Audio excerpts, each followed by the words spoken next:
क'क्राझार सहरनि रायजो राजाफोरनि थाखाय गोजोनथाव खौरां। क'क्राझाराव गोदानै बेखेवबाय ग्र'सेन्सियेल सुपारमार्ट मुंनि गंसे शपिं मल।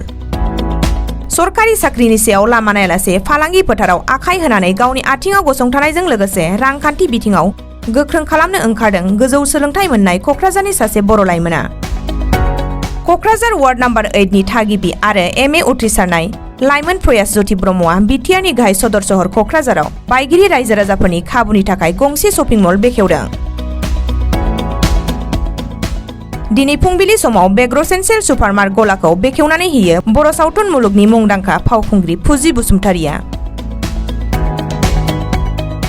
गोदानै बेखेवनाय बे शपिं मल एबा गलायाव न'खराव सानफ्रोमबो बाहायग्रा गोनां मुवा बेसादफोर, जाग्रा लोंग्रा, उन्दैफोर आरो आइजोफोरनि देलायग्रा मुवा बेसादफोरखौ बाङाय बेसेनावनो मोननो हागोन। लोगोसे माखासे सानफोरनि उनाव बे शपिं मलनिफ्राय हम डेलिभारिनि खाबुखौबो मोननो हागोन होननानै बिगोमा प्रयास ज्योति ब्रह्मआ बुंदों।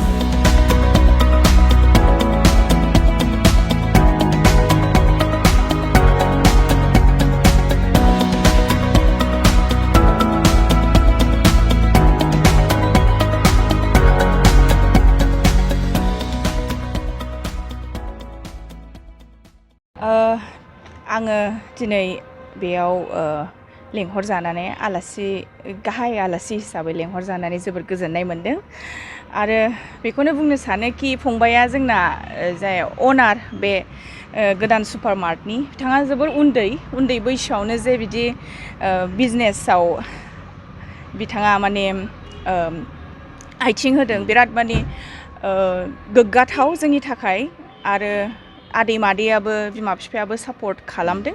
आं बेखौनो बुङो कि जोंनि बिमा बिफाया सापर्ट खालामनांगौ गावबा गाव गथ'खौ।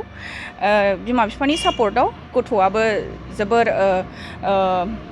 साहस मोनो आरो साक्सेसबो जाहैगोन होननानै आं आसा खालामो। आथिखालनि लाइमोन मानो होनोबा आथिखालनि जुगा जोबोर कम्पिटिसन जुग। आथिखालनि जुगाव साख्रि होनोबाथ' मोनखालानो, बिनिखायनो माबा मोनसे ओरैनो न'आव थायालासेनो माबा मोनसे बबावबा गावखौनो गाव इनभल्भ खालामोबा मोजां जायो आरो। Thank you. एक्चुअली गासिबो ग्र'सेन्सियेल बादि माने डेइलि इउज आइटेम्स जायखौ होनो माने FMCG प्रडाक्ट्स होनो बेखौ मोनजोबगोन। ओमफ्राय दा दखानखौथ' नोंसोर नुबायानो, दा माने देखायसिगोन आरो बांसिन बुस्थुफोरबो फैबावगोन आरो दा हाबथ'वाखै, लासैनो साननै सानथामजोंनो बे बुस्थुआ हाबफिनजोबगोन आरो। एक्चुअली माने आंथ' माने आं दा माने मास्टार डिग्री कमप्लिट जानाय आरो आं दा क्लास 11निफ्रायनो आंहा माने कमार्स डिपार्टमेन्टआव थांफ्लांनानै बे डिसिसनखौ लानाय जादों आरो बिजनेस। बे टाइमनिफ्रायनो आंना मटिभखामोन आरो बिजनेस खालायनो होननानै। ओमफ्राय दा खालायनो आं बिराद माने आलदा बिजनेस ट्राइ खालायबायमोन आरो माने लासै स्टेप आवगायबायमोन।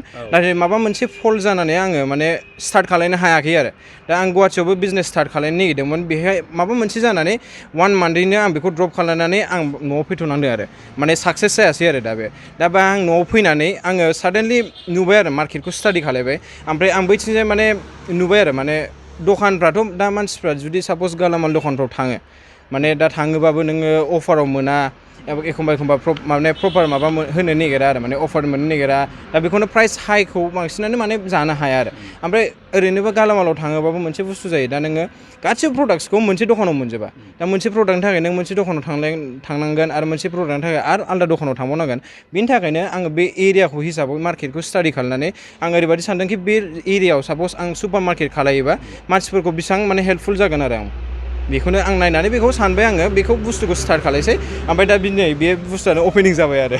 गोजोननाय मोनथारदों? औ, गोजोननाय मोनदों। औ, रायजो राजाफोरखौ मा आंथ' बारा बुंनो हाला मानेखि बेफोर माबा एजबो जायाखै नालाय दा दा आंनाव फैनानै शपिं खालायफैयो आरो आं रिक्वेस्ट बेखौनो खालायो ओमफ्राय बिराद माने अफार्स थागोन आरो ओमफ्राय नोंसिनो मा प्रडाक्ट्सखौ माबा मोजां मोनो बेखौ गासिबो मोनजोबगोन आरो गासिबो माने हिन्जावफोरनि नेल पलिश देलानाय लिपस्टिक बेखौ लानानै ओमफ्राय माने गथ'फोरनि बेबिसनि थाखाय फुड ओमफ्राय माबा माने गाननाय जोमनाय प्रडाक्ट्स माबा माने जेरखम माने पेड्स बेफोरखौ मोनजोबगोन आरो गासिबो अइल्स ओमफ्राय जानाय लोंनाय दालि सिनि ओमफ्राय फ्र'जेन आइटेम्सबो मोनगोन करियान नुडल्सफोरबो मोनगोन रेडबुल सेडबुल लोङोबा फैबानो जाबाय आंनाव लांफैनो हागोन डिसकाउन्टआव मोननानै हरजोबगोन आरो होखानानै दोनगोन आरो प्रमोसनाव प्रमोसन जागोन ओमफ्राय बेहाय नोंसोर अर्डार खालायहरनो हागोन आरो आंखौ ओमफ्राय नोंसोर माने फैनो बायोबा ओमफ्राय डेलिभारि अर्डार हरबानो जाबाय बे बुस्थुआ नोंनाव सानसेयैनो सहैगोन आरो जुदि हायोबा जोङो अलमस्ट माने टु आवार्सनि आन्दारावनो हैगोन आरो बेखौ बिजनेसखौ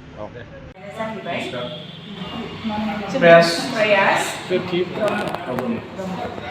आङो माने ओरैनो बुंनो थाङोबा आदै मादैनिबो बिराद सापर्ट मोननानैसो नों बेखौ खुलिनो हादोंना बिराद मोजां खामानि मावदों आरो आदै मादैनि माने आदैनिसिमबो आङो रोजा रोजा साबायखर बावो मानो होनबा गथ'फोरखौ बिदि सापर्ट खालामनाया जोबोद गोनां दानि जुगाव माने दासिमबो जोंनि बर' पेरेन्टसफ्रा खालि साख्रिफोरावल' गोबाङानो डिपेन्ड खालामो ना गभर्नमेन्ट जब नांथारगौ होननानै खिन्थु आथिखालनि जुगावथ' गोबां माने कम्पिटिसननि जुग जाबाय गभर्नमेन्ट जबखौथ' होनो थाङो मोननोनो थांलाना दा थांनानै थानो थाखाय गोबां राहा ओंखारबाय आरो दा ओरैनो न'आव जिरायनानै थायालासे नोंथांमोना जेखि जाया माबा मोनसे फिसा बिजनेस हमनानै मावलांनो हायो खेबसे मावलांबानो लाइनखौ मोनलांखायो ना दे अल दा बेस्ट